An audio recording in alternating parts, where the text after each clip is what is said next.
고리오 영감 발자크 1834년 더 콩플랑 가문 출신인 보케르 부인은 파리의 라탱구와 포브르 생마르소 사이의 네브생트 주너비에브가에 자리잡은 하숙집을 40년 전부터 경영해 오고 있는 노파이다. 보케르 관이라는 이름으로 알려진 이 하숙집은 남녀노소를 불문하고 다 받아들이지만 이 존중할 만한 하숙집의 풍속이 험담에 오른 적은 결코 없었다. 그렇지만 30년 전부터 이 하숙집에 젊은 여자의 모습이 보인 적도 없었다. 젊은 남자가 그곳에 머무르려면 가족은 그에게 아주 값싼 하숙비만 대주면 된다. 하지만 이 드라마가 시작되는 시기인 1819년에는 거기에 가엾은 처녀 하나가 있었다. 드라마라는 말은 이 눈물 짜는 문학의 시대에 함부로 남용되고 마구 왜곡되어 쓰여서 신용이 추락했지만 여기서는 그 말을 사용할 필요가 있겠다. 그것은 이 이야기가 그 단어의 진정한 의미에서 드라마틱하기 때문이 아니라 이 작품을 다 읽고 나면 어쩌면 사람들이 성 내에서나 성 밖에서 몇 방울의 눈물을 흘릴지도 모르기 때문이다. 이 이야기가 파리의 밖에서도 이해될 수 있을 것인가? 그것은 의심스럽다. 관찰과 지역적 색채로 가득 찬 이 연극의 특수성은 몽마르트르 언덕과 몽누주 고지 사이, 당장이라도 무너져 내릴 듯한 벽토와 진흙 투성이의 시커먼 개천으로 이루어진 그 유명한 골짜기 안에서만 인정받을 수 있을 것이다. 그 골짜기는 생생한 고통과 거짓 투성이의 기쁨으로 가득 차 있고 너무나 끔찍스럽게 동료되어 있어서 거기에 얼마간 지속될 감동을 불러일으키기 위해서는 터무니없는 어떤 것이 필요하다. 그렇지만 거기에서도 악덕과 미덕의 집적이 위대하고 엄숙하게 만들어주는 고통을 여기저기서 만날 수 있다. 그런 모습을 보면 이기주의와 이해관계도 잠시 정지되고 동정심을 느끼게 마련이다. 그러나 그런 고통에서 받는 인상이란 급히 삼켜버린 맛있는 과일과도 같은 것이다. 문명의 마차는 자가나타의 우상을 실은 마차처럼, 이 자가나타는 힌두교의 리슈나 신의 형상입니다. 자가나타의 우상을 실은 마차처럼 바퀴의 흐름을 방해하는, 다른 사람들보다 부수기 힘든 심성의 사람을 만나 진행이 지체되자마자 곧 그를 이겨버리고는 영광스러운 자신의 행진을 계속하는 것이다. 하얀 손으로 이 책을 집어들고서 어쩌면 재미있을지도 모르겠는데 라고 생각하며 폭신한 안락의자에 파묻히는 독자 여러분도 그럴 것이다. 고리오 영감의 남모르는 불행의 이야기를 읽고 난 다음 여러분은 자신의 무감각을 저자의 탓으로 돌리고 저자의 과장됨을 공격하고 시정을 비난하면서 맛있게 저녁 식사를 할 것이다. 아, 그렇지만 알아두라. 이 드라마는 허구도 아니고 공상도 아니다. 모든 것이 사실이다.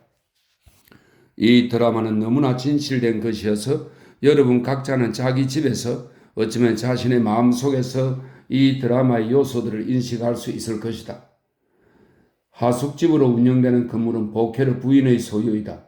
그 집은 네브생트 주너비에브가의 아래쪽에 위치해 있는데 그곳은 매우 가파르고 험한 경사에 의해 아르발레트 거리 쪽으로 지형이 내려앉아 있어서 말들이 그 경사를 오르내리는 일은 아주 드물다. 이런 상황 때문에 발드그라스의 팡테옹의 둥근 지붕 사이에 밀집해 있는 거리들에는 정적이 깃들게 마련이었다. 이 두 기념물은 그 거리들의 누런 빛깔을 던지고 둥근 지붕들이 투사하는 엄격한 색조로 모든 것을 음울하게 만들면서 그곳의 분위기를 변화시킨다. 그곳에는 포도는 메말라 있고 개천에는 진흙도 물도 없으며 잡초가 담벼락을 따라 자라고 있다. 거기서는 더없이 무심한 사람일지라도 모든 통행인들과 마찬가지로 울적해지며 마차 지나가는 소리만으로도 그곳에서는 하나의 사건이 되고 그곳의 집들은 음침하고 벽들은 감옥의 느낌을 자아낸다. 어쩌다 길을 잃고 그곳에 접어든 파리 사람이 있으면 그는 거기에서 하숙집들과 학교들, 비참이나 권태, 죽어가는 노년기와 즐거운 청춘이 공부의 속박에 시달리는 모습밖에는 보지 못할 것이다.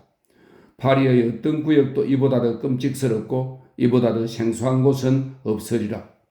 특히 네브생트 주너비에브가는 어두운 색깔들과 심각한 생각들을 동원해도 독자의 이해를 위한 준비에 충분하지 못할 이 이야기에 어울리는 유일한 청동의 그림들 틀과도 같은 곳이다. 마치 여행자가 지하 묘지를 구경하러 내려갈 때 계단을 하나하나 내려감에 따라 햇빛은 점차로 줄어들고 안내자의 노래소리는 굴속 밑으로 빨려드는 것과 같다. 이것은 진실된 비유이다. 말라붙은 심장과 텅 빈 두개골 가운데서 어느 것이 보기에 더 끔찍스러운지 누가 결정할 수 있을 것인가? 하숙집의 정면은 작은 정원을 면하고 있고 건물이 네브생트 주너비에브가와 직각으로 만나고 있기 때문에 거리에서 건물의 안쪽은 보이지 않았다. 그 집의 정면을 따라서 건물과 작은 정원 사이에는 한 투아저 가량의 폭으로, 이 투아저는 1.949m쯤 되는 옛 길이의 단위입니다.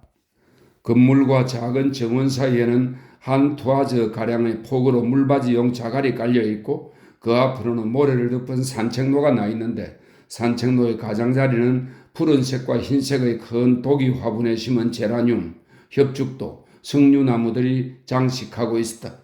그 산책로는 중간문을 통해 들어가게 되어 있는데 그 문 위에는 보케르관, 남녀노소를 다 받는 하숙집이라고 쓰인 간판이 달려 있다. 낮 동안에는 시끄러운 소리를 내는 초인종이 매달린 살문을 통해서 작은 포도의 끝 길 맞은편 담 위에 동네 화가가 그린 녹색 대리석의 아케이드가 얼핏 보인다. 이 그림이 위장하고 있는 움푹 팬 벽 아래에는 사랑의 신 큐피트를 나타내는 동상이 하나 서 있다. 동상을 덮고 있는 군데군데 벗겨진 칠을 보면 상징의 취미가 있는 애호가들이라면 그곳에서 몇 발짝 떨어진 곳에서 치료하는 파리의 사랑의 신화를 아마 그 칠에서 발견하려는지도 모른다. 동상의 초석 밑에는 반쯤 지워진 다음과 같은 비명이 적혀 있는데 거기에 표명된 1777년 파리로 돌아온 볼테르에 대한 열광의 감정에 의해서 이 장식물이 세워진 연대를 상기할 수 있다. 내가 누구이든 간에 여기 너희 주인이 있노라. 그는 너희 주인이고 주인이었고 주인이어야 하느니라. 어둠이 내리면 살문은 온전한 문으로 대치된다. 건물 정면의 길이만 한 폭을 가진 작은 정원은 도로 쪽 벽과 이웃집과의 경계벽으로 둘러싸여 있는데 이웃집을 따라서는 무성한 담쟁이 등굴이 그 집을 완전히 시야에서 가리며 뒤덮고 있어 파리에서는 보기 드문 아름다운 효과를 내며 통행인들의 눈길을 끈다. 두 벽은 모두 과수장과 포도나무로 덮여 있는데 먼지 투성이에 자디잔 포도의 결실은 해마다 보케르 부인의 걱정거리였고 또 하숙인들과 그녀의 얘기거리가 되기도 했다. 각각의 벽을 따라 보리수 그늘로 이어지는 좁은 길이 나 있는데 그녀가 본래 더 콩글랑가 출신임에도 불구하고 또 그녀의 하숙인들이 문법적인 잘못을 지적해 주어도 보케르 부인은 한사코 보리수를 티웨유라고 발음하는 것이었다. 측면의 두 좁은 길 사이에는 정방형의 아티초크 밭이 있는데 그 옆으로는 방추형으로 전지한 과일나무들이 늘어서 있고 밭 가장자리에는 승아, 상추 또는 파슬리가 심겨 있다. 보리수 그늘 아래에는 초록색 칠을 한 둥근 테이블이 있고 테이블 주위에는 의자들이 놓여 있다.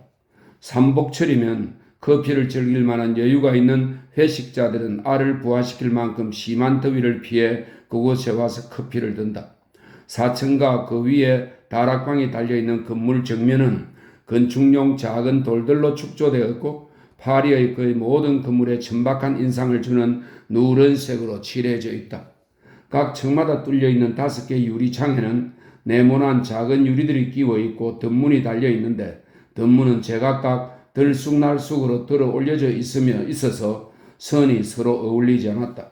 이 건물의 안쪽에는 2개의 유리창이 나 있는데 1층의 유리창에는 철망을 씌운 쇠 창살이 장식으로 붙어 있다. 건물 뒤편에는 폭이 20피트쯤 되는 마당이 있는데 거기에서는 돼지, 닭, 토끼들이 사이좋게 살고 있고 마당 구석에 장작 광이 서 있다. 이 광과 부엌의 창문 사이에 찬장이 매달려 있어서 그 밑으로는 기름기 섞인 수돗물이 떨어져 내린다. 이 마당에는 네브생트 주너비에브가 쪽으로 좁은 문이 하나 나 있는데 식모는 악취가 풍길까봐 물을 많이 퍼부어 더러운 데를 쓸어내면서 그 문을 통해 집안 쓰레기를 내버린다. 하숙집 경영의 안성맞춤인 이 집 1층의 첫 번째 방은 길 쪽으로 난 두 개의 유리창으로 채광이 되고 창을 겸한 문을 통해 들어가게 되어 있다. 이 살롱은 계단 고래에 의해 부엌과 분리되는 식당과 연결되어 있는데 계단의 청개들은 채색되었으나 달아 빠진 타일과 나무로 만들어져 있다. 광택 없는 물줄무늬와 광택 있는 줄무늬가 교차하는 말총 천을 씌운 의자들과 안락 의자들이 놓인 이 살롱을 보는 것보다 더 서글픈 일은 없으리라. 살롱 가운데는 생탄 대리석 상판의 둥근 탁자가 있는데 이 생탄 대리석은 플랑드르 지방에서 산출되는 흰색 반점이 있는 잿빛 대리석입니다. 살롱 가운데는 생탄 대리석 상판의 둥근 탁자가 있는데 그 탁자 위에는 반점 지워진 금빛 줄장식이 박힌 흰색 자기 쟁반이 놓여 있다. 그런 자기 쟁반은 오늘날 도처에서 볼 수 있는 것이다. 마루가 고르게 깔리지 못한 이 방의 벽은 난간 높이까지 미장 널이 붙여져 있다. 벽의 나머지 윗부분은 델레마코스, 이 델레마코스는 프랑스 작가 페넬롱의 소설 제목입니다. 벽의 나머지 윗부분은 델레마코스의 주요 장면들이 그려진 벽지로 도배되어 있는데 그 작품의 고전적 인물들은 색이 칠해져 있다. 철망을 씌운 두 유리창 사이의 벽면은 칼립소가 율리시스의 아들에게 베푼 연애의 그림을 하숙인들에게 보여준다. 40년 전부터 이 그림은 젊은 하숙인들의 농담을 자아내게 하는데 가난 때문에 어쩔 수 없이 먹는 식사를 조롱하면서 그들은 스스로가 자신들의 현재의 처지보다는 우월하다고 믿는 것이다. 언제나 깨끗한 화덕이 그곳에서는 특별한 경우에만 불을 피운다는 사실을 입증하고 있는 석재 벽난로 위에는 낡아 빠진 조화를 가득 꽂은 두 개의 꽃병이 장식되어 있고 꽃병 옆에는 형편없는 취향의 푸르스름한 대리석재 괴종시계가 걸려있다. 이 첫 번째 방에서는 어느 속에는 명칭이 없는 냄새, 하숙집 냄새라고나 불러야 마땅한 냄새가 발산되고 있다. 그것은 고리타분한 냄새, 곰팡이 냄새, 기름 섞는 냄새이다. 그것은 냉기를 느끼게 하며 코에 축축한 느낌을 주고 옷 속에 파고드는 냄새이다. 그것은 막 식사를 마친 방의 냄새를 풍긴다. 그것은 식기, 찬장, 병원의 악취를 풍기는 냄새이다. 젊거나 늙은 하숙인 각자의 독특한 카타르성의 분위기가 그곳에 투사하는 구역질을 나는 원소의 양을 측정할 방법을 찾아낸다면 아마도 그 냄새를 묘사할 수 있을 것이다. 한데 이런 끔찍스러운 모습에도 불구하고 거기에 인접해 있는 식당과 비교한다면 여러분은 이 살롱이 여인의 규방처럼 우아하고 향기롭다고 생각할 것이다. 벽면이 전부 나무 판자로 되어 있는 이 식당은 지금은 구별이 안 되는 한 가지 색깔로 예전에는 채색되어 있었는데 이 채색은 그 위에 겹겹이 때가 끼어 기괴한 형상들이 그려진 그림의 바탕을 이루고 있다. 식당에는 끈적끈적한 찬장들이 붙어 있고 찬장에는 퇴색되고 가장자리가 들쑥날쑥으로 이지러진 물병들, 물길 무늬가 새겨진 둥근 양철 그릇들, 두른에서 제조된 둘레가 푸른색을 띤 두터운 도자기 접시 더미들이 들어있다. 식당 모퉁이에는 번호가 매겨진 여러 개의 칸막이가 달린 상자 하나가 놓여 있는데 그것은 얼룩지고 포도주 자국이 난 하숙인 각자의 냅킨들을 보관하는 상자이다. 그곳에서는 더 이상 부서질 수 없는 가구들, 문명의 자네와 같은 인간들이 폐질자 구제원에 수용되듯 도처에서 주방당에서나 그곳에와 처박히게 된 그런 가구들을 만나게 된다. 비올 때면 튀어나오는 카푸치노의 수도사의 형상이 달린 청우개, 금선 장식 테두리의 니스칠을 난 목재 액자에 끼워진 입맛 떨어지게 만드는 흉측한 판화들, 구리 장식이 박힌 거북 등 껍질로 만든 괴종시계, 초록빛 난로, 먼지와 기름이 뒤범벅되어 있는 캔캐식 양등, 익살스런 외래 하숙인 하나가 이 외래 하숙인은 잠은 자지 않고 식사만 하는 하숙인을 뜻합니다. 익살스런 외래 하숙인 하나가 손가락을 천필처럼 사용해서 거기에 제 이름을 새길 정도로 기름기가 덕지덕지 낀 밀랍 입힌 천으로 덮여있는 긴 테이블, 불구가 된 의자들, 결코 찢어지는 일이 없이 항상 늘어나는 에스파르토 섬유로 만든 작고 초라한 신발 닦개들, 그리고 구멍은 깨지고 접합점은 뜯겨 나가고 목재 부분은 까맣게 탄화된 비참한 강로들, 여러분은 거기에서 그런 것들을 보게 될 것이다. 이 가구들이 얼마나 낡고 금가고 썩고 흔들거리며 좀먹었는가, 또 얼마나 수족이 잘려나가고 애꾸이며 폐질에 걸려 숨이 넘어가고 있는가를 설명하려면 긴 묘사가 필요하겠는데, 그러자면 이 이야기의 흥미가 너무 지연될 것이고 바쁜 사람들이 용서치 않을 것이다. 바닥의 붉은 타일은 마찰되어 닳고 또 색칠하고 하는 사이에 생겨난 굴곡으로 가득 차 있다. 근데 여기에는 시정이라고는 없는 비참, 인색하고 농축되고 꾀재재한 비참이 도사리고 있는 것이다.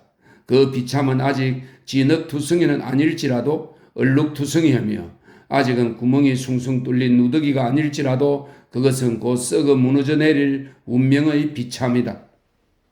아침 7시경 보케르 부인의 고양이가 제 여주인보다 먼저 나와 찬장으로 뛰어 올라가서는 접시로 덮여있는 몇 개의 사발 속의 우유 냄새를 맡고 아침마다 들리는 가르릉 소리를 낼 때면 이 식당은 모든 광채를 바란다.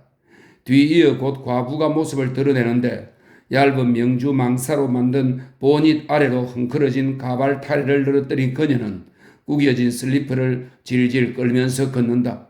한가운데 앵무새 주둥이 같은 코가 튀어나온 그녀의 넋수그레하고 통통한 얼굴, 통통하게 살찐 그녀의 작은 두 손, 교회의 지처럼 포동포동한 그녀의 몸, 벌럭이면 나붓기는 너무도 팽팽한 그녀의 코르사주는 불행히 서며 나오고 두기가 웅크리고 있는 그 식당과 조화를 이루고 있다. 보케르 부인은 후끈한 악취가 풍기는 그 식당의 공기를 구역질도 느끼지 않고 들이마신다. 가을 첫 서리처럼 냉랭한 그녀의 얼굴, 무희의 판에 박힌 미소로부터 엄할인 중개인의 냉혹한 찌푸림으로 삽시간에 표정이 바뀌는 그녀의 주름진 두 눈, 요컨대 그녀의 모습 전체가 하숙집이 그녀의 모습을 내포하는 것처럼 그 하숙집을 설명해 준다. 간 수 없는 감옥이 있을 수 없듯이 여러분은 그 둘 중에서 하나를 빼고 다른 하나를 상상할 수는 없을 것이다. 마치 티푸스가 병원의 발산물의 결과이듯 이 작은 부인의 희구무례하게 살찐 모습은 그러한 생활의 산물이다. 낡은 드레스를 고쳐 만든 치마 아래로 늘어져 있으며 터진 천의 틈새로는 솜이 삐죽이 나와 있는 털실로 짠 그녀의 속치마는 살롱과 식당과 작은 정원을 요약하며 부엌을 예고하고 하숙인들을 예감케 하는 것이다. 그녀가 거기에 있으면 그곳의 풍경은 완성된다. 대략 50살쯤 된 보케르 부인은 불행을 겪은 모든 여인들과 닮은 모습이다. 그녀는 흐릿한 눈과 좀 더 비싼 값을 받아내기 위해서는 싸움도 주저하지 않을 뚜쟁이 같은 태도를 지니고 있다. 그녀는 자신의 운명을 완화하기 위해서라면 무슨 짓이라도 할 태세가 되어 있어서 만약 조르주나 피스그레를 조르주는 나폴레옹에 반대하는 음모를 꾸몄다가 처형당한 프랑스인을 말합니다. 그리고 피슈그레는 프랑스의 장군으로 조르주 카두날과 함께 나폴레옹에 반대하는 음모를 꾸몄다가 처형당한 인물입니다. 만약 조르주나 피슈그레를 아직도 당국에 밀고 할 수만 있다면 서슴없이 그들을 밀고 했을 것이다. 그렇지만 하숙인들은 그 여자가 자기들처럼 기침을 하고 우는 소리를 내는 것을 들으면서 그녀에게도 재산이 없다고 생각하고는 그녀도 근본은 착한 여자라고 얘기들을 한다. 보케르 씨는 어떤 사람이었던가? 그녀는 고인에 대해서는 전혀 얘기하려 들지 않았다. 그 사람은 어떻게 해서 자기 재산을 잃었던가? 불행 때문에 라고 그녀는 대답했다. 그 남자는 그녀를 잘 대해주지 않았고 그녀에게 남겨준 것이라고는 울기 위한 두 눈과 살아갈 이 집과 그리고 어떠한 불행에도 동정하지 않을 권리뿐이었다. 자기는 인간이 겪을 수 있는 모든 고통을 다 겪었기 때문에 그런 권리를 누릴 수 있다는 것이 그녀의 말이었다. 여주인이 종종 걸음치는 소리를 들으면 식모인 뚱보 실비가 서둘러 나와서 상주 하숙인들의 아침 식사를 차리는 것이었다. 일반적으로 외래 하숙인들은 월 30프랑씩 하는 저녁 식사에만 예약을 해두고 있었다. 이 이야기가 시작되는 시기에는 내부 하숙인의 숫자가 7명이었다. 2층에는 이 집에서 가장 좋은 2개의 방이 있었다. 보케르 부인은 그 중에서 허란 쪽 방에 기거했고 다른 방은 프랑스 공화국 시절 지불 명령관이었던 사람의 미망인인 쿠티르 부인이 쓰고 있었다. 그 부인은 빅토린 타유페르라는 이름의 아주 젊은 여자를 데리고 있으면서 그녀의 어머니 역할을 했다. 이 두 여인의 하숙비는 1,800프랑이나 되었다. 3층의 두 방에도 모두 사람이 들어 있었는데 한 방에는 푸아레라는 이름의 노인이 들어 있었고 다른 방에는 약 40세 정도의 남자로서 검은 가발을 쓰고 구레나룻을 염색하고 다니며 이전에 도매상인 노릇을 했다고 말하는 보트랭 씨란 사람이 들어 있었다. 4층은 4개의 침실로 이루어져 있는데 그중 2개의 방에 사람이 들어 있었다. 한 방은 미쇼노 양이라는 이름의 늙은 처녀가 쓰고 있었고 다른 방은 이탈리아식 국수와 전분 등을 만드는 옛 제면업자로서 고리오 영감이라고 불리는 사람이 쓰고 있었다. 나머지 두 방은 고리오 영감이나 미쇼노 양처럼 그들의 숙박 숙식비로 월 45프랑밖에 낼 수 없는 철새와도 같은 불운한 학생들이 쓰도록 되어 있었다. 그러나 보케르 부인은 그런 학생들의 출연을 별로 바라지 않았고 더 나은 하숙인을 찾을 수 없을 경우에만 그들을 받아들였다. 학생들은 빵을 너무 많이 먹기 때문이었다. 그런데 지금은 그 두 방 중 하나를 앙굴렘 인근에서 법학 공부를 하러 파리에 올라와 있는 청년이 쓰고 있었다. 그 청년의 다수 가족은 그에게 연간 1,200프랑의 돈을 보내주기 위하여 극도의 궁핍을 겪고 있었다.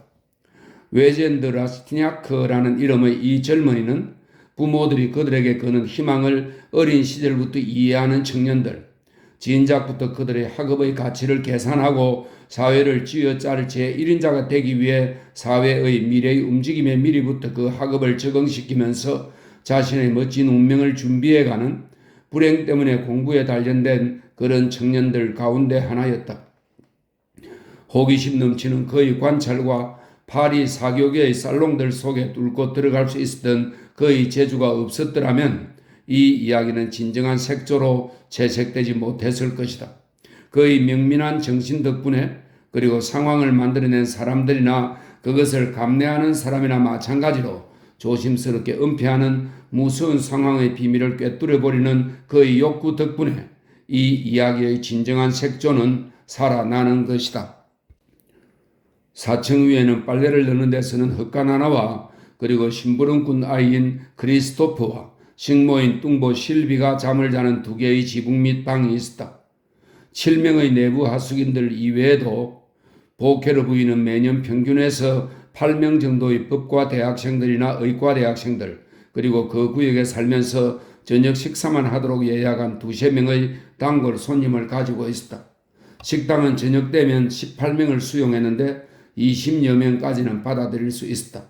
그러나 아침에는 7명의 하숙인들만 거기 모였는데 조반 동안의 그들의 모임인 가족의 식사와도 같은 모습을 보여주었다.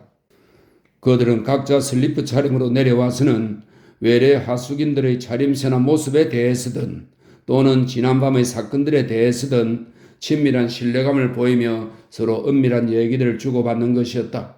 이 7명의 하숙인들은 보케르 부인의 응석바지 아이들과도 같았는데 그녀는 그들의 하숙비 액수에 따라서 전문학자와 같은 정확성을 가지고 그들에게 정성과 존중을 배분했다.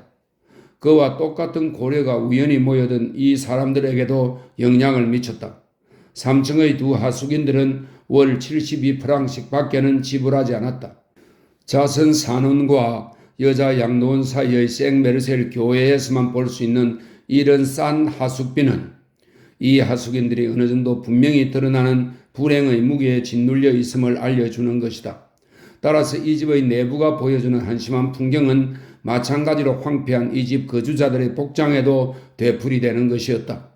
남자들은 퇴색에서 무슨 색인지 알아볼 수도 없는 프로코트를 입고 있었고 좋은 동네에서라면 길 모퉁이에 내 던질 것 같은 구두를 신고 있었으며 그들의 내의는 해지고 그들의 겉옷은 옷의 형상만을 갖춘 것들이었다. 여자들은 재벌 염색을 했으나 또다시 색이 바래고 유행이 지난 드레스, 수순한 낡은 레이스, 오래 써서 반들반들한 장갑, 언제나 갈색이 도는 장식깃, 헤어져 올이 풀린 셔를 착용하고 있었다. 옷차림이 이런 꼴인 반면에 그들 거의 모두는 강건한 체격과 인생의 폭풍에 저항해온 체질, 냉랭하고 무뚝뚝하며 유통 정지된 동전의 표면처럼 마모된 얼굴 모습을 보여주었다. 이지러진 입은 탐욕스런 이빨로 무장되어 있었다. 이 하숙인들은 이미 끝나버렸거나 아니면 아직도 진행 중인 드라마를 예감케 해주었다. 그것은 화폭의 장식 사이에서 각광을 받으며 상연되는 드라마가 아니라 생생한 무언의 드라마, 가슴을 뜨겁게 뒤흔들어 놓는 소름 끼치는 드라마, 그칠 줄 모르고 계속되는 드라마인 것이다. 늙은 처녀 미쇼노는 동정의 천사라도 놀라게 할 만한 노쇠줄로 테를 두르고 초록색 호밭단으로 만든 더러운 해가리개를 그녀의 쇠약해진 두 눈 위에 두르고 있었다. 눈물에 젖은 초란 술 장식이 달린 그녀의 숄은 해골을 감싸고 있는 듯이 보였다. 그만큼 그 숄이 가리고 있는 형체는 뼈만 앙상한 모습이었다. 어떤 산이 이 인간에게서 여성적 형체를 벗겨가 버렸던가? 이 여자는 아마도 예쁘고 몸매가 멋졌을지도 모른다. 그것이 악덕이었던가 슬픔이었던가 탐욕이었던가. 그녀는 지나치게 사랑에 탐닉했던 것인가? 그녀는 장신구 상인이었던가 아니면 단지 매춘부였던가. 그녀는 쾌락이 쇄도했던 오만한 청춘의 의기양양함을 행인도 피해가는 이런 노년으로 속죄하고 있는 것인가. 희구무리한 그녀의 시선은 냉기를 내뿜고 오그라든 그녀의 얼굴은 위협을 느끼게 했다. 그녀의 목소리는 겨울이 닥쳐올 무렵 숲속에서 우는 매미와도 같이 찢어지는 듯한 목소리였다. 그녀는 돈이 없으리라고 믿고서 자식들이 내버린 방광 카타르에 걸린 한 노인을 자기가 돌보아 주었노라고 얘기하곤 했다. 그 노인이 그녀에게 1,000프랑의 종신연금을 물려주었는데 그것이 상속자들과 주기적으로 다툼거리가 되어 그녀는 그들의 중상모략의 대상이 되어 있다고 했다. 정열의 장난이 그녀의 얼굴을 파괴했음에도 불구하고 거기에는 아직 하얀 살결과 피부 조직의 섬세성의 잔해가 약간 남아있어서 그녀의 몸이 얼마간 아름다움의 흔적을 간직하고 있으리란 추측을 가능하게 했다. 푸아레 씨는 일종의 기계장치와 같은 인간이었다.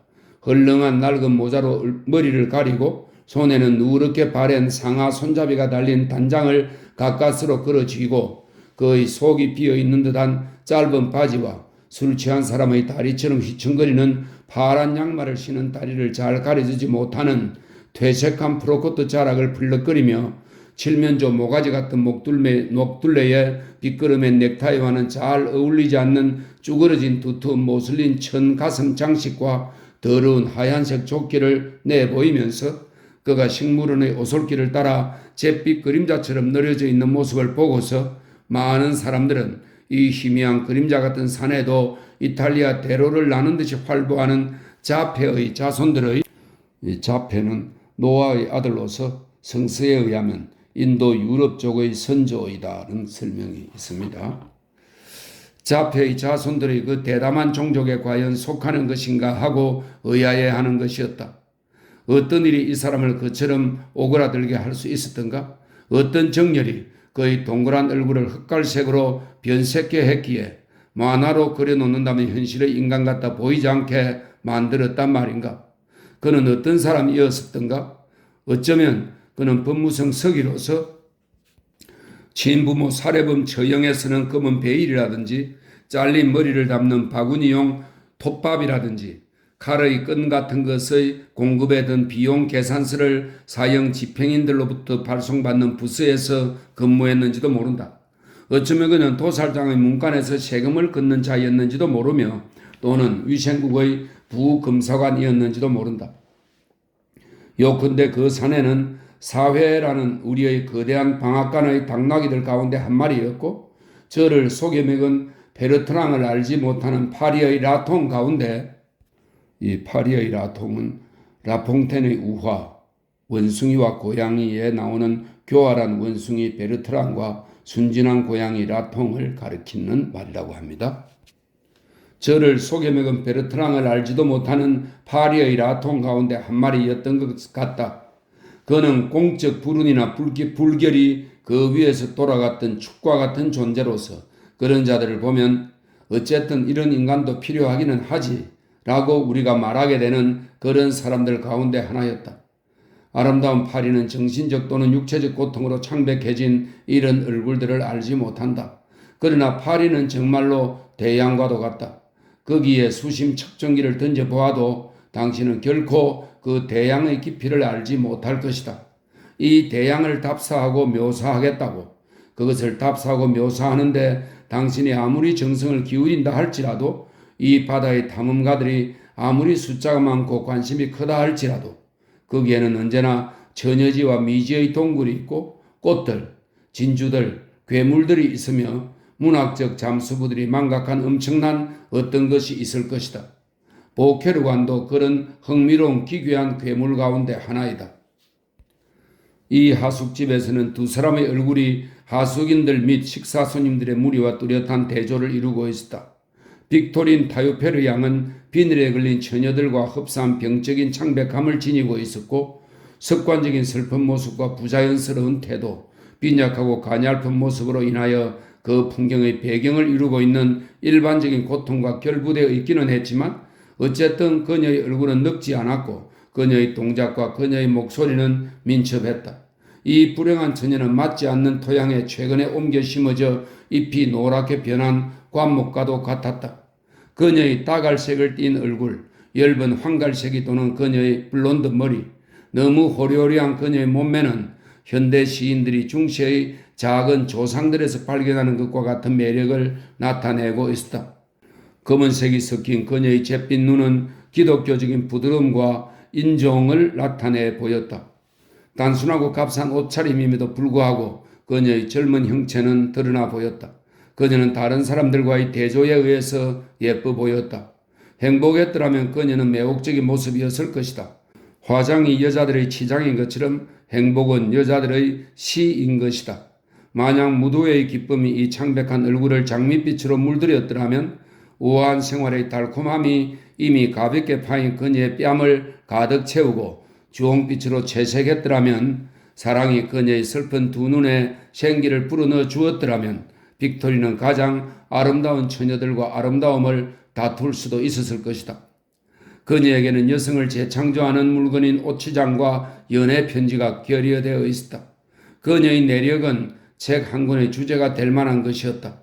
그녀의 아버지는 그녀를 자식으로 인정하지 못할 이유가 있다고 생각하고서 그녀를 자기 곁에 두기를 거부하고 연간 600프랑씩 밖에는 그녀에게 주지 않았으며 재산을 모두 아들에게만 물려주기 위해서 자기 재산의 법적 상태를 변경해 두고 있었다. 빅토린의 어머니, 그녀는 이전에 쿠테르 부인 집에 와 있다가 절망 끝에 죽었다. 그 어머니의 먼 친척벌인 쿠테르 부인이 이 고아를 거두어 친자식처럼 돌봐 주었다. 그러나 불행하게도 공화국 군대 지불 명령관의 미망인인 쿠테르 부인은 그녀의 과부 재산과 연금 외에는 아무것도 가진 것이 없었다. 그래서 그녀는 경험도 재산도 없는 이 가엾은 처녀를 어느 날엔가는 세파에 그대로 내맡기게 될는지도 모를 처지였다. 이 착한 부인은 어찌됐든 빅토린을 신앙심 깊은 여자로 만들기 위해 일요일마다 그녀를 미사에 데리고 갔으며 2주일마다 고해 성사에 데리고 다녔다. 부인의 생각은 옳았다.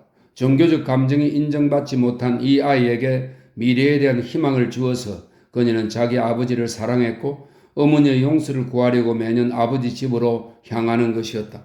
그러나 그녀는 매년 막무가내로 걸어잠긴 아버지 집의 문에 부딪혀야 했다. 그녀의 유일한 중재자인 오빠는 4년 동안 한 번도 여동생을 보러 온 적이 없었으며 그녀에게 어떤 도움도 보내오지 않았다. 그녀는 아버지의 눈을 뜨게 하고 오빠의 마음을 녹여달라고 하느님께 애원했으며 그들을 비난하지 않고 그들을 위해 기도했다. 쿠티르 부인과 보케르 부인은 그런 야만적인 행위를 규정할 단어들을 욕설 사전에서도 다 찾아내지 못할 지경이었다. 이 부인들이 그 비열한 백만장자를 저주할 때면 빅토리는 상처받은 비둘기의 노래소리와도 같은 부드러운 말로 달래곤 했는데 그 고통에 차한 울음소리에는 아직도 사랑이 배어있는 것이었다. 외젠드 라스티나크는 전적으로 남부린다운 얼굴 모습으로서 피부는 희고 머리칼은 까맣고 눈은 파란색이었다. 그의 풍모와 그의 태도 그리고 그의 습관적인 몸가짐은 귀족 가문의 자제임을 나타내 주는 것으로서 어린 시절에 가문에서 받은 교육이 훌륭한 취미의 전통으로 이루어져 있음을 말해주고 있었다. 그가 옷을 아끼고 보통 때는 지난해에 입었던 옷을 다 닳도록 입는다 할지라도 어쨌든 그는 때로는 멋쟁이 청년과 같은 옷차림으로 외출할 수도 있었다. 대개 그는 낡은 프로코트와 형편없는 조끼를 입고 다녔고 학생들이 매는 퇴색한 검은 넥타이를 되는 대로 메고 다녔으며 바지도 비슷한 차림이었고 장화는 밑창을 갈아댄 것이었다. 이 두 인물과 다른 하숙인들 사이에서 구레나룻을 염색한 40대의 남자 보트랭은 중간적인 사람이었다. 그는 사람들이 참 대단히 호탕한 남자야 라고 얘기할 만한 그런 사람들 중의 하나였다. 그의 어깨는 넓었고 가슴은 잘 발달되어 있었으며 근육이 울퉁불퉁했고 두툼하고 네모진 손의 지골에는 짙은 젓갈색의 털이 무성하게 솟아나 있었다. 때이르게 주름살이 깊이 팬 그의 얼굴은 유연하고 상냥한 그의 태도와는 대조되는 엄격함의 표정을 띠고 있었다. 그의 거친 쾌활함과 조화를 이루는 중간 저음의 그의 목소리는 듣기에 불쾌하지 않았다. 그는 친절했고 웃기를 좋아했다. 어떤 좌물쇠가 말을 잘 안 들으면 그는 이런 건 내가 잘 알지 라고 말하면서 곧 좌물쇠를 분해해서 수선하고 기름칠을 하고 줄질을 하고는 다시 뜯어 맞추는 것이었다. 그뿐만 아니라 그는 배, 바다, 프랑스, 외국, 사업, 사람들, 사건들, 법률, 관청들과 감옥들까지 모르는 것이 없었다. 만약 어떤 사람이 심하게 한탄을 하면 그는 곧 그 사람에게 원조의 손길을 뻗쳤다. 그는 보케르 부인과 몇몇 하숙인들에게도 여러 차례 돈을 구워준 적이 있었다. 그러나 그의 채무자들은 그에게 돈을 갚지 않느니 차라리 죽는 편을 택할 것이다.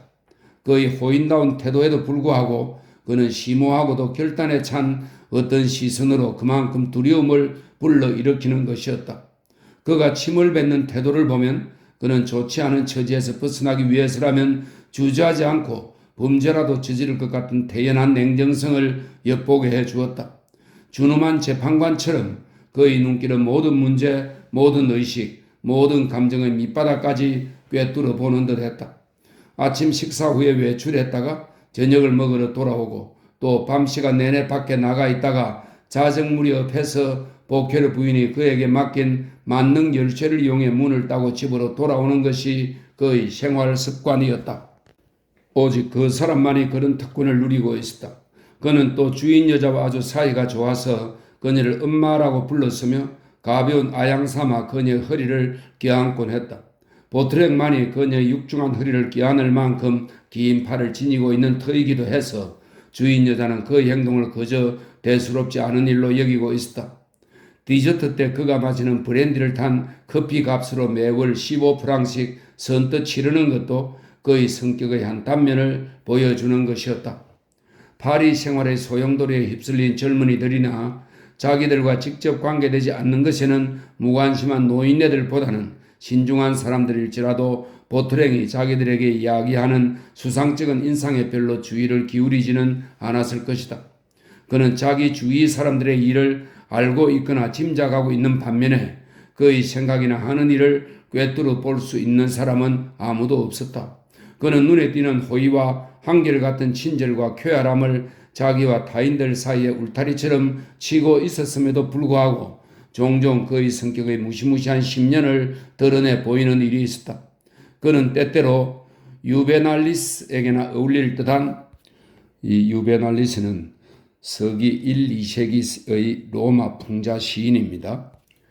그는 때때로 유베날리스에게나 어울릴 듯한 경구를 바라며 법률을 조롱하고 상류사회를 공격하고 상류사회의 자체 모순을 고발하기를 좋아했는데 이런 점으로 미루어 그가 사회의 현상에 원한을 품고 있고 그의 생애의 밑바닥에는 조심스럽게 숨겨둔 비밀이 도사리고 있으리라는 추측을 가능하게 했다.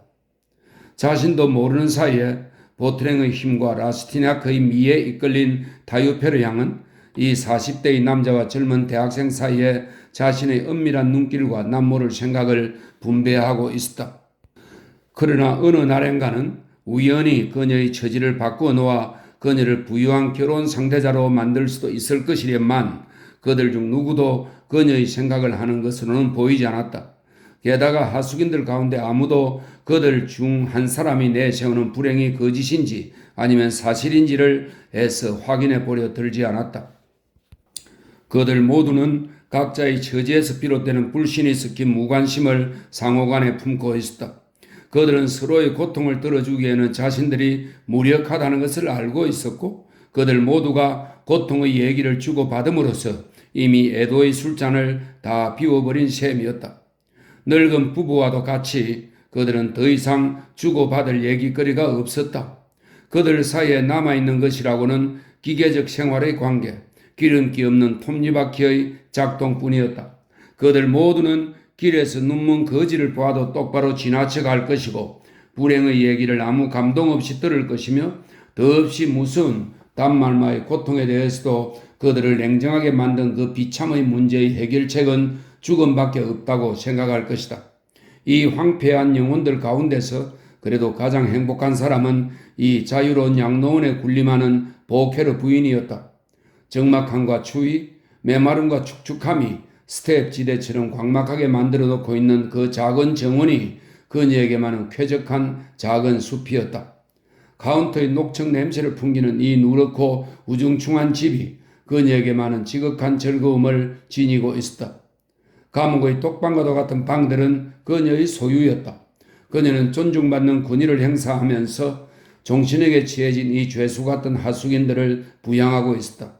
이 불쌍한 존재들은 청결하고 충분한 식사와 우아하고 안락하지는 못할지언정 적어도 깨끗하고 위생적으로 유지할 수 있는 방을 그녀가 제공하는 값으로 파리의 어디에서도 찾아낼 수 있을 것인가? 그녀가 명백하게 부당한 처사를 한다 해도 그 희생자는 불평 없이 그것을 감내했을 것이다. 이와 같은 모임은 사회 전체의 요소들을 소규모로 제시하게 마련인 바 실제로 그것을 제시해 보이고 있었다. 18명의 회식자들 가운데는 학교나 사교계에서와 마찬가지로 그에게로 조롱이 비오듯 쏟아지는 한 명의 가엾은 혐오의 존재, 한 명의 천덕꾸러기가 있었다. 외젠드 라스티냐크의 하숙 생활 두 해째 초에 그에게는 이 가엾은 사람의 얼굴이 아직도 2년간이나 더불어 살게 되어 있는 모든 사람들의 얼굴 가운데서 가장 두드러진 것이 되었다. 이 놀림감이란 옛 제면업자인 고리오 영감이었는데 이야기꾼도 그렇게 하겠지만 화가 나면 자기 그림의 모든 빛을 그의 머리 위로 집중시킬 것이다. 어떤 우연이 작용해서 반쯤은 정오심이 담긴 이런 멸시, 동정이 섞인 이런 학대, 불행을 아랑곳하지 않는 이런 태도가 최고참 하숙인을 후려치게 되었을까? 사람들이 악덕만큼도 잘 용서하지 않는 우스꽝스러움이나 기괴함의 어떤 면모가 그것의 원인이었던가? 이런 문제는 많은 사회적 불공정성과 긴밀한 연관이 있다. 어쩌면 진정한 겸손이나 나약함 또는 무관심 때문에 모든 것을 참고 견디는 사람에게 모든 시련을 가하려는 근성이 인간성 속에 있는지도 모른다. 우리 모두는 어떤 사람이나 어떤 사물을 희생물로 삼아 우리의 힘을 증명해 보이기를 좋아하지 않는가? 가장 허약한 존재인 어린애도 얼어붙는 추운 날씨에 집집마다 초인종을 눌러대거나 제 이름을 써넣으려고 새 기념물 위로 기어오르는 것이다. 약 69세의 노인인 고리오 영감은 사업에서 손을 뗀 후 1813년에 보케르 부인 집으로 물러앉았다. 처음에 그는 현재 쿠티르 부인이 쓰고 있는 거처에 들었으며 그때는 5루이쯤 더 내고 이 루이는 20프랑짜리 금화입니다. 그러니 5루이면 100프랑을 말하네요. 그때는 5루이쯤 더 내고 덜 내는 것을 하찮게 여기는 사람으로서 1,200프랑의 하숙비를 지불했다. 보케르 부인은 그가 거처할 방 3개를 수리하는 데 드는 비용을 성금으로 받아서는 노랑 캘리코청 커튼, 유트레이트산 비로드를 씌운 니스칠을 한 목재 안락의자들, 몇 장의 데트랑프 화, 교회의 선술집에서도 쓰지 않았을 것 같은 벽지 등으로 이루어진 형편없는 실내 장식의 비용으로 충당했다고 말했다. 그 시기에는 정중하게 고리오씨라고 불리었던 고리오 영감이 무심한 관대성을 보이며 쉽게 속아 넘어가자 보케르 부인은 그를 세상 물정을 모르는 바보로 여기게 되었다. 고리오는 사업에서 은퇴하면서 대상인답게 돈을 전혀 아끼지 않고 마련한 훌륭한 옷들로 가득 찬 옷장을 하나 가지고 왔다. 보케르 부인은 드미올랑드 천으로 만든, 이 드미올랑드 천은 네덜란드제 천을 모방해서 피카르디 지방에서 주로 제조되던 흰색의 고운 리넨 천을 말합니다. 보케르 부인은 드미올랑드 천으로 만든 18벌의 셔츠를 보고 감탄을 금치 못했다. 제면업자는 그의 고정된 가슴 장식 위에 사슬로 연결되어 있고 각각 굵은 다이아몬드가 박혀있는 2개의 장식 핀을 매달고 있었으므로 셔츠의 정결함은 더욱 두드러져 보였다. 보통 연푸른색 복장 차림이었던 그는 매일같이 흰색의 누빈 천으로 만든 조끼를 입었는데 조끼 밑으로는 배 모양으로 튀어나온 그의 배가 출렁거렸고 그러면 폐물이 장식된 무거운 금시계줄이 튀어오르는 것이었다.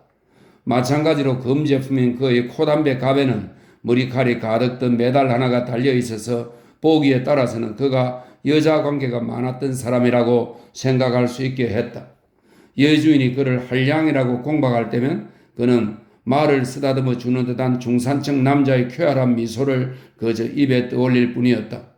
그의 오르모아르, 이 오르모아르는 찬장을 뜻하는 단어인데 원래는 아르모아르라고 합니다. 근데 고리오 영감은 오르모아르로 발음하고 있다고 설명하고 있네요. 그의 오르모아르는 그의 가정의 많은 은그릇으로 가득 차 있었다. 국자들, 스티우용 숟가락들, 식기들, 기름 그릇들, 소스 그릇들, 여러 개의 접시들, 도구만 은제품인 아침 식사용 식기 세트들을 풀어 정돈하는 일을 친절하게 도와주면서 주인 과부의 눈은 휘둥그레졌다. 그것들은 고리오 영감이 버리고 싶어 하지 않는 여러 마르크의 무게가 나가는 상당히 아름다운 그릇들이었다. 이 선물들은 그에게 자기 가정생활의 존엄성을 상기시켜 주는 것이었다. 그는 접시 하나와 뚜껑에 서로 입을 맞추고 있는 맷 비둘기 2마리가 그려있는 작은 대접 하나를 손에 꼭 쥐고서 보케르 부인에게 이렇게 말했다. 이건 아내가 우리 결혼 기념일에 내게 준 첫 선물이지요. 가엾은 여자 같으니라고. 아내는 이걸 마련하느라고 처녀 때의 저축을 모두 썼었죠. 아시겠어요, 부인? 이것과 떨어지느니 차라리 나는 내 손톱으로 땅을 끓는 편을 택할 거요. 그러나 다행스럽게도 나는 여생 동안 매일 아침 이 대접으로 커피를 뜰 수 있겠죠. 나는 한탄할 처지는 아니고 오랫동안 편안히 먹고 살만하오. 마지막으로 보케르 부인은 까치 같은 밝은 눈으로 공채 등록 대장의 몇 장의 등기 정서를 보았는데 그것은 대략 어림 계산으로도 이 뛰어난 고리오란 사람에게 약 8천 내지 1만 프랑의 소득을 가져다 줄 만한 액수였다. 바로 그날부터 당시의 실제 나이는 48세였지만 39세 정도의 나이로 자처했던 더 콩블랑 가문 출신의 보케르 부인은 모종의 생각을 품게 되었다. 고리오의 눈 가장자리는 뒤집히고 부풀고 늘어져 있어 자주 눈을 닦아내지 않으면 안 되었지만 보케르 부인은 그에게서 유쾌하고 그럴듯한 모습을 발견했다. 그런데다가 네모난 그의 긴 코와 함께 그의 살찌고 불룩 튀어나온 장단지는 이 과부가 특히 집착하는 듯한 도덕적 품성을 예감케 해주었으며 그 호인의 둥글고 바보같이 순박한 얼굴은 그런 품성을 확실히 믿게 해주었다. 그는 자신의 모든 정신을 감정에 쏟을 수 있는 강건한 최고의 어리숙한 사람임에 틀림없었다. 매일 아침 이공과 대학의 이발사가 와서 분을 발라주는 비둘기 날개 모양의 그의 머리털은 그의 아래 이마에 5갈래의 뾰족한 선을 그리면서 그의 얼굴 전체를 잘 꾸며주었다. 약간 촌스럽기는 했지만 그는 아주 멋을내어 몸치장을 했고 아주 풍부하게 코담배를 집어들어서는 언제나 자기 담배갑에 마쿠바 담배가 가득 찬 것을 확신하는 사람답게 그것을 들이마셨기 때문에 고리오 씨가 자기 집에 자리 잡은 날 밤 자리에 누운 보케르 부인은 마치 라드에 쌓여 불에 구워지는 자고새처럼 보케르의 상복을 벗어버리고 고리오 부인으로 다시 태어나고 싶은 욕망의 불길에 사로잡혀 몸이 달았다. 결혼해서 하숙집을 팔고 부르주아 계급의 정수와 같은 이 사람과 팔짱을 끼고 다니며 동네의 명사 부인이 되어 극빈자들을 위한 의연금 모금을 하고 시와지나 수아시나 장티에서 작은 파티를 연다. 7월이면 그녀의 하숙인 가운데 누군가가 그녀에게 가져다 주던 극작가 초대권을 기다릴 필요 없이 자기 마음대로 칸막이 좌석으로 연극 구경을 간다. 그녀는 이렇게 파리 소시민 가정의 모든 엘도라도를 꿈꾸었다. 그녀는 한 푼 두 푼 모은 돈 4만 프랑을 소유하고 있다는 사실을 아무에게도 고백한 적이 없었다. 그녀는 재산 관계로 보더라도 분명히 자기가 어울리는 결혼 상대라고 생각했다. 그 나머지 것에 있어서도 나는 그 사람에게 뒤질 게 없어 라고 중얼거리면서 그녀는 아침마다 뚱보 실비가 판에 박은 듯이 칭찬을 늘어놓는 그녀의 매력을 스스로 확인하려는 듯 침대에서 몸을 뒤척였다. 그날부터 약 3개월 동안 하숙집에 출입하는 존중할 만한 인사들에게 어울리는 어떤 예절을 자기 집에 부여할 필요성이 있다는 구실을 내세워 과부 보케르는 고리오 씨의 이발사를 이용하면서 얼마간의 몸치장 비용을 썼다. 이제부터는 모든 면에서 가장 훌륭한 사람들만 받아들이겠다는 주장을 내세우면서 그녀는 자기 하숙인들의 면면을 바꾸어보려고 많은 책략을 부렸다. 처음 보는 사람이 나타나기만 하면 그녀는 파리의 가장 유력하고 존경할 만한 실업가들 중 한 분인 고리오 씨가 자기 집을 선택했다고 자랑을 늘어놓는 것이었다. 그녀는 선전 팸플릿을 배포했는데 팸플릿 첫머리에는 보케르 관이라고 대문자로 적혀 있고 그 아래에는 다음과 같이 씌어 있었다. 이 집은 라텐 구역에서 가장 오래되고 가장 평판 높은 하숙집들 가운데 하나이다. 이 집에는 고블렌 골짜기를 향한 더없이 쾌적한 전망과 예쁜 정원이 있고 정원 끝에는 보리수가 우거진 산책로가 펼쳐져 있다. 그녀는 그 팸플릿에서 좋은 공기와 조용함에 대해서도 얘기했다. 그 팸플릿이 그녀에게 더 랑베르메닐 백작 부인을 이끌어오게 했다. 백작 부인은 36세의 여인이었는데 전쟁터에서 죽은 장군의 미망인 자격으로 받게 되어 있는 연금의 청산과 지불을 기다리고 있는 중이라고 했다. 보케르 부인은 식사 준비에 정성을 기울였고 살롱에는 1년에 6개월 가까이나 불을 피웠으며 자신의 선전 팸플릿에서 한 약속을 잘 지켜 온갖 성의를 다하였다. 그러자 백작 부인은 보케르 부인을 소중한 친구라고 부르면서 보케르 관보다 값이 비싼 마을의 한 하숙집에서 계약 기간이 다 끝나가는 자기의 두 친구, 더 포메를랑 남작 부인과 대령이었던 파쿠아조 백작의 미망인을 그녀의 하숙집으로 데려오겠다고 약속했다. 이 두 부인은 국방성의 해당 부서가 업무를 끝냈더라면 아주 넉넉한 처지일 것이라는 얘기였다. 그러나 관공서는 이를 질질 끌었다.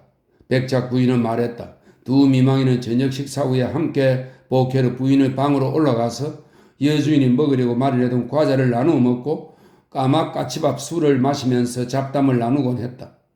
더 랑베르메닐 부인은 고리오에 대한 여주인의 생각에 적극 찬동을 표했고 자기는 첫날부터 그 뛰어난 생각을 짐작했었다고 말하면서 자기도 고리오를 훌륭한 사람으로 여긴다고 했다. 아, 이봐요. 그 사람은 내 눈처럼 싱싱하고 아직도 여자에게 많은 즐거움을 줄 수 있는 아주 젊어 보이는 남자예요. 미망이는 보케르 부인에게 이렇게 말하는 것이었다.